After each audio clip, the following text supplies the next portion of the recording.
पढ़ेंगे संचयन का पाठ टोपी शुक्ला, जिसके लेखक हैं राही मासूम रजा। टोपी शुक्ला पाठ में बताया गया है कि दो मित्र होते हैं, एक इफन और एक टोपी। इफन मुस्लिम है, टोपी हिंदू है। दोनों में बहुत गहरी दोस्ती हो जाती है। टोपी का पहला और आखिरी मित्र सिर्फ इफन ही था, जो अपने दिल की सभी बातें इफन के साथ शेयर करता था, अपने मन की हर बात उसके साथ कर लेता था। लेकिन कुछ समय पश्चात इफन के पिता का तबादला हो गया, क्योंकि इफन के पिताजी कलेक्टर थे और तबादला होने के कारण पिता के साथ साथ इफन को भी अपने पिता के साथ जाना पड़ा, वह स्थान छोड़कर। दोनों की गहरी दोस्ती होने के कारण दोनों का मन नहीं था कि एक दूसरे से बिछड़ जाएं, लेकिन कुछ परिस्थितियां ऐसी होती हैं जिसके कारण उनको अलग होना पड़ा। टोपी ये बात सहन नहीं कर पाया कि इफन को वहां से जाना पड़ रहा है। टोपी इफन की दादी से भी बहुत प्रेम करता था, लेकिन कुछ समय पश्चात ही इफन की दादी का देहांत हो गया था। तो टोपी को काफी अकेलापन महसूस होने लगा। टोपी इफन के जाने के बाद अकेला रहने लगा, गुमसुम रहने लगा और उसने एक कसम खा ली कि वे किसी ऐसे लड़के के साथ मित्रता नहीं करेगा जिसके पिता का तबादला होता हो। तो अभी हम इसको पाठ को पूरे डिटेल में पढ़ते हैं, स्टार्ट करते हैं। क्या है टोपी शुक्ला?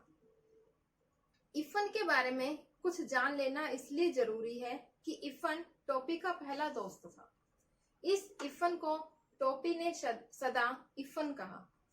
इफन ने इसका बुरा ना माना, अर्थात इफन का पूरा नाम अभी आपको बताया जाएगा, लेकिन टोपी सिर्फ उसको इफन ही बोलता था और टोपी के बोलने पर इफन भी बुरा नहीं मानता था। परंतु वह इफन पुकारने पर बोलता रहा। इसी बोलते रहने में उसकी बड़ाई थी। यह नामों का चक्कर भी अजीब ही होता है। उर्दू और हिंदी एक ही भाषा, हिंदवी के दो नाम हैं, परंतु आप खुद ही देख लीजिए कि नाम बदल जाने से कैसे कैसे घपले हो जाते हैं। नाम कृष्ण हो तो अवतार कहते हैं, और मोहम्मद हो तो पैगंबर बोलते हैं। नामों के चक्कर में पड़कर लोग ये भूल ही गए कि दोनों ही गायों को चराने वाले हैं, दोनों ही गाय जैसे जानवर को चराने वाले हैं, चराया करते थे। दोनों ही पशुपति गोवर्धन और ब्रज कुमार थे। इसलिए तो कहता हूँ, कौन बोल रहा है? लेखक बोल रहा है, राही मासूम रजा कह रहा है, इसलिए तो कहता हूँ कि टोपी के बिना इफन और इफन के बिना टोपी न केवल यह कि अधूरे हैं, बल्कि बेमानी है, बिना मन के हैं ये। इसलिए इफन के घर चलना जरूरी है। ये देखना जरूरी है कि उसकी आत्मा के आंगन में कैसी हवाएं चल रही है और परंपरा और रीति रिवाजों के पेड़ पर कैसे फल आ रहे हैं। क्या कहते हैं आगे? इफन की कहानी बहुत ही लंबी है, परंतु हम लोग टोपी की कहानी कह सुन रहे हैं, इसलिए मैं इफन की पूरी कहानी नहीं सुनाऊंगा, बल्कि केवल उतने ही सुनाऊंगा जितनी टोपी की कहानी के लिए जरूरी है। इस कहानी में सबसे ज्यादा जिक्र किसका होगा? टोपी का होगा। इफन की कहानी का इतना नहीं, इफन के बारे में इतनी चर्चा नहीं होगी, उतनी ही होगी जितनी की टोपी के लिए जरूरी है।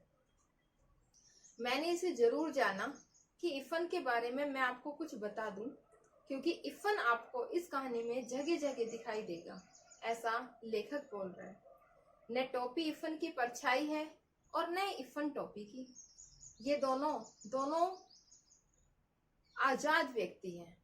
इन दोनों व्यक्तियों का डेवलपमेंट एक दूसरे से आजाद तौर पर हुआ है, डेवलपमेंट, विकास। ये दोनों को दो तरह की घरेलू परंपराएं मिली हुई है। इनके कुछ घर के अपने रीति रिवाज हैं, उनको उसी के ही अकॉर्डिंग, उसी के अनुसार ही उनको चलना होता है। इन दोनों के जीवन के बारे में अलग अलग सोचा, फिर भी इफन टोपी की कहानी का एक अटूट हिस्सा है, एक न टूटने वाला मजबूत हिस्सा है। यह बात महत्वपूर्ण है कि इफन टोपी की कहानी का एक महत्वपूर्ण हिस्सा है। इस पर एक क्वेश्चन बनता है कि इफन टोपी की कहानी का एक महत्वपूर्ण हिस्सा क्यों है? मैं हिंदू मुस्लिम भाई भाई की बात नहीं कर रहा हूँ। मैं यह बेवकूफी क्यों करूं? क्या मैं रोज अपने बड़े या छोटे भाई से ये कहता हूं कि हम दोनों भाई भाई हैं? यदि मैं नहीं कहता तो क्या आप कहते हैं? हिंदू मुस्लिम अगर भाई भाई हैं तो कहने की जरूरत ही क्या है? कि सबको पता है ये बात कि हिंदू मुसलमान सिख ईसाई सभी भाई भाई हैं। तो हम डेली थोड़ी ये कहेंगे कि हम भाई भाई हैं। घर में भी तो भाई भाई रह रहे हैं, तो उसे क्या दैनिक दिनचर्या में हम ये बोलते रहेंगे हम भाई भाई हैं? तो कहते हैं कहने की जरूरत ही नहीं है। कथाकार जो है राही मासूम रजा क्या कहता है कि मैं कथाकार हूँ, कहानी कहने वाला हूँ, सुनाने वाला हूँ, जो सुना रहा हूँ। मैं टॉपी और इफन की बात कर रहा हूँ। इस कहानी के दो चरित्र हैं, दो पात्र हैं। एक का नाम है बलभद्र नारायण शुक्ला, पूरा नाम क्या है? बलभद्र नारायण शुक्ला। और दूसरे का नाम है सैयद जरगाम मुर्तजा। दूसरे का नाम सैयद जरगाम मुर्तजा। एक को टॉपी कहा गया है और दूसरे को इफन कहा गया है। इफन के दादा और परदादा प्रसिद्ध मौलवी थे और उन्होंने अपनी वसीयत की हुई थी अपने जमीन की। और जो उन्होंने अपनी जो वसीयत लिखी थी, वसीयत होता है बेटा, हम अगर हमारी कोई जमीन जायदाद, हमारा बैंक बैलेंस कुछ भी हम वो वसीयत कर जाते हैं, तो जिसके नाम हम वसीयत करके जाएंगे हमारे मृत्यु के पश्चात वह उसी को मिलती है। तो कह रहे हैं वो वसीयत करके गए थे कि उसमें ये लिखा था साथ में वसीयत में ही कि मरने के बाद हमारी जो डेड बॉडी है, जो लाश है, उसको करबला ले जाया जाए। करबला पाकिस्तान में है। कह रहे हैं कि वो वहां मृत्यु के बाद वो वहां पर दफनाना, अपने आप को वह चाहते थे कि वो वहां पर दफनाए जाए। बताया जाता है कि उनके खानदान में जो सबसे पहला हिंदुस्तानी बच्चा पैदा हुआ वह बढ़कर इफन का पिता ही था। यानी कि ये लोग पहले कहाँ थे? पाकिस्तान में। जब हिंदुस्तान पाकिस्तान अलग हुआ तो ये लोग कहाँ आ गए? ये बंटवारा हुआ जब हिंदुस्तान पाकिस्तान का, तो ये हिंदुस्तान में आ गए।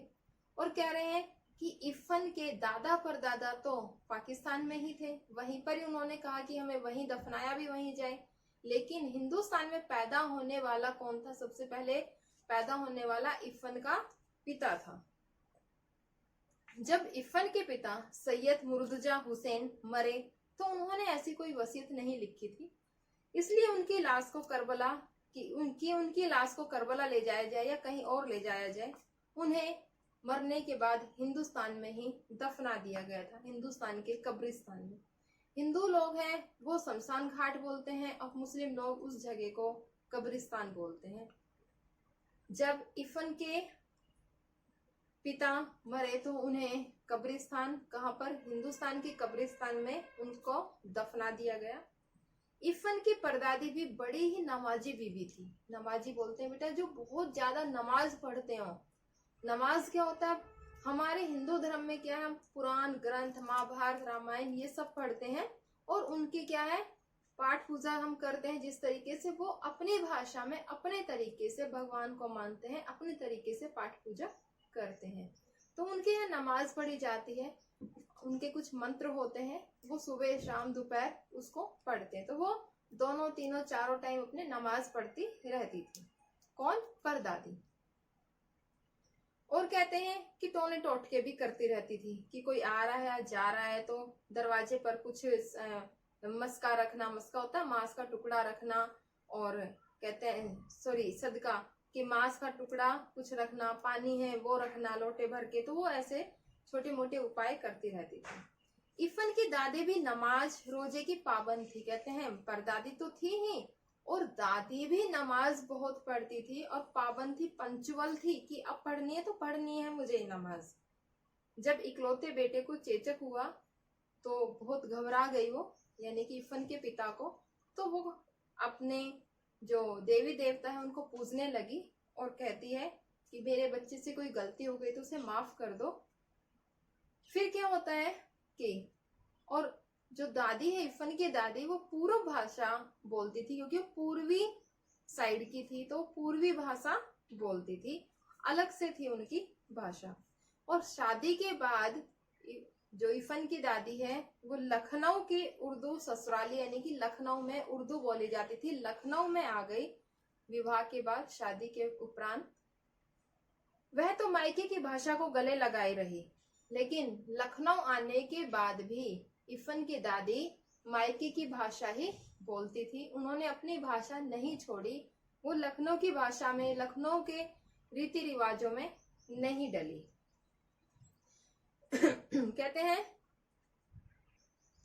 इफ़न की दादी को गाना बजाना बहुत ही पसंद था और वे चाहती थी कि वो खूब गाए बजाए। जब इफ़न के पिता की शादी होती है, विवाह होता है, तो वो चाहते हैं कि वो खूब नाचे गाए। लेकिन जो इफ़न के दादी है और जो दादा थे वो क्या थे, मौलवी थे। तो कहते हैं मौलवी के घर में गाना बजाना नहीं होता, तो इस कारण दादी अपना मन महसूस कर रह जाती है और गाना बजाना नहीं कर पाती है इस प्रकार से।